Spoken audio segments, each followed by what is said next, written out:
exclusive interview with Senator Joe Manchin as he's proving to be one of the most powerful people in Washington right now. Our congressional correspondent, Lauren Fox, went to West Virginia to sit down with Manchin. Lauren, you covered an array of topics with this very, very critically important senator. Well, that's right, Wolf. I mean, look, he is the 50th senator in the U.S. Senate Democratic Caucus, and he is key to passing any legislation that the president needs passed, whether that's guns, whether that's voting rights, whether it is that massive infrastructure bill that the president just rolled out last week. So we talked to him about a range of issues, trying to get answers on whether or not he was going to stand in the way of some of those key items. January 6th changed me, and I was very clear with everybody. I never thought in my life, I never read in history books to where our form of government had been attacked at our seat of government, which is Washington, D.C., at our capital, by our own people. Now, the British did it, but not Americans. So something told me, wait a minute, pause, hit the pause button, something's wrong. You can't have this many people split to where they want to go to war with each other. Did the Biden White House talk with you before rolling out their infrastructure plan? And do you have other concerns other than just the corporate tax rate? They've been very, very kind in talking. We do talk. We have communication. How often? As often as I would like, as often as they would like. I'm always, with the president. The president directly? Whenever he calls me, he calls, and we have a good conversation. We've had a good friendship and relationship for a long time. We understand each other. I'm so pleased to understand that we have a person sitting in the White House that understands legislating, understands how Congress works and should work, and understands that basically we've got to represent the people that we represent. And I'm representing West Virginia to the best of my ability, and I'm trying to speak for my state.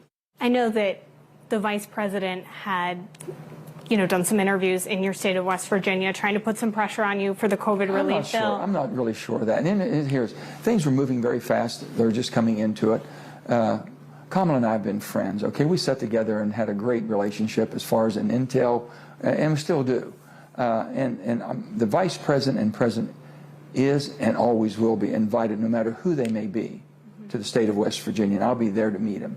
It just, things happened real quick, and I didn't know. We just didn't know. And it was nobody's fault. Some of your colleagues joke that you're the president of the Senate now. I've heard them in the hallways remark that to you.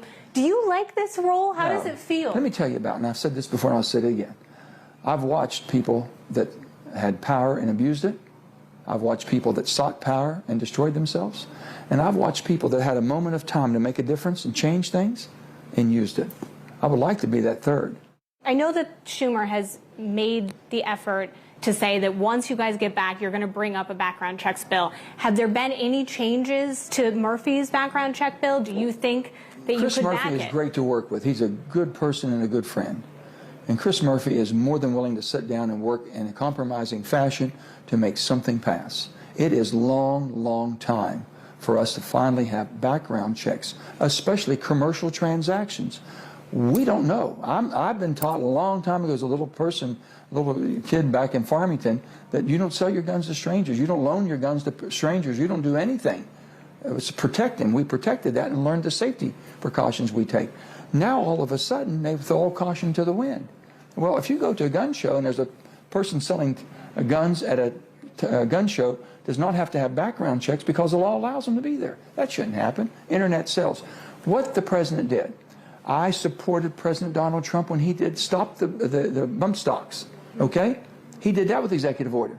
I supported that. I support what the president did today. From what I heard, okay, what he's doing on executive order.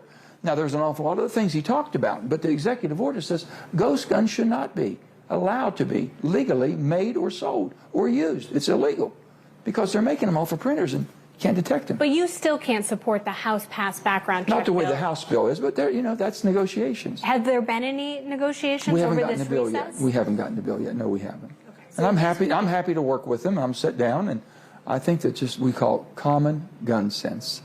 And if you come from a gun culture such as I do in West Virginia, I don't think there's a person, I don't know a person that have a gun, okay?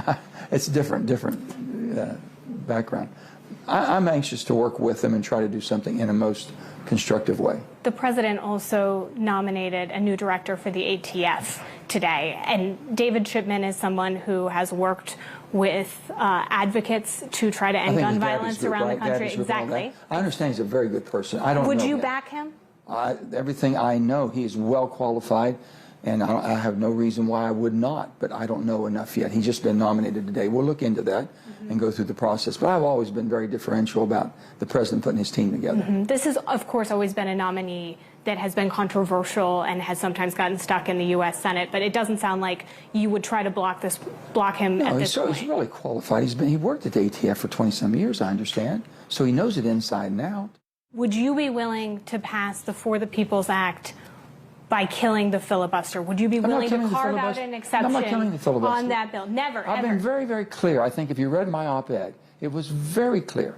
I think we can find a pathway forward. I really do. I'm going to be sitting down with both sides and understanding where everybody's coming from. We should have an open, fair, and secure election. If we have to put guardrails on, we can put guardrails on so people can't take advantage of people. And I believe there are Republicans that feel exactly like I feel. Some progressives think that you're standing in the way of significant changes the president could make on voting rights because you don't want to get rid of the filibuster. Other changes that they could make on gun reforms. They can make all these changes if they try to work towards the middle. You can't work in the fringes.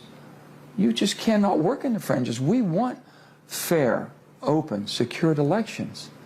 And Georgia has done some things which I thought were just atrocious. Okay? But I've also been a Secretary of State and I've been a governor. And I know the 10th Amendment. I know my rights as far as states' rights. And I don't think there should be a overreaching, if you will, federal elections. What changes? I'll tell you the one they did, which is unbelievable to me. They took away the powers of the election Secretary of State's office and put it in the hands of the Congress. In their legislature. Now you have no one person that you can hold accountable for. You have a whole legislature of 100 people or more. That's crazy.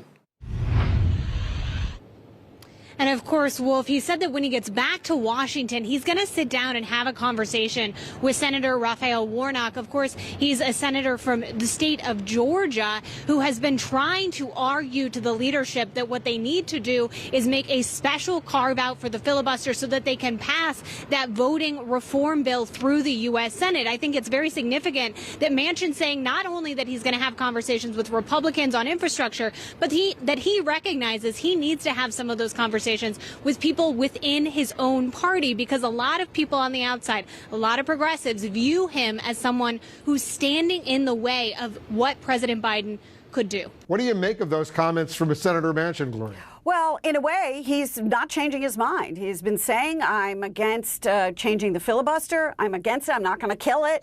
That's it. And so what this means is that Joe Biden, first of all, has to get the rest of his Democrats in line if he wants to get anything done.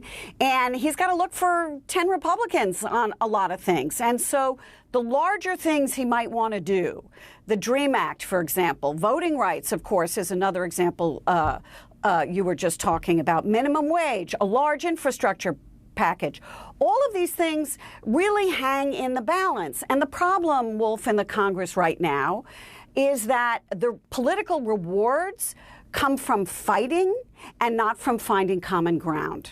Because if you fight and you're a Republican, you're not going to get primaried on the right if you fight with Democrats. And right now, Republicans don't agree on much other than they ought to oppose everything Joe Biden proposes.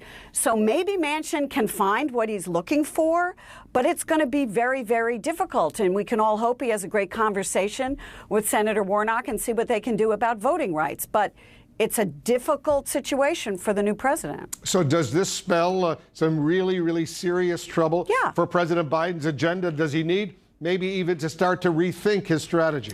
Well, he may have to do things in a more piecemeal way. Instead of these larger packages, he may have to scale it back. What Manchin does for him, though, is the progressives in the party who say to the president, you know, you're not doing enough. He can say to them, look, I'll be lucky to get what I proposed through. And so he may need to scale things back. He's going to have to talk to some Republicans, like those 10 or so Republicans who visited him on the rescue plan, see where they can find common ground. And by the way, he doesn't have all his Democrats in line either. So it's not only Joe Manchin who doesn't agree with him on certain things. It's Kyrsten Sinema, for example, of Arizona. So there are lots of moderates he's got to deal with. So the president is getting it from all sides, and it may push him to scale back a bit and see what is doable at this point. And as he said at the beginning of all of this, he said on this new package, he said, look, I know I'm not going to get all that I want, but here it is. We're going to have to work on it. And I think that's what Manchin is trying to force. Yeah, they got their work cut out for them. All right, Gloria, thank you.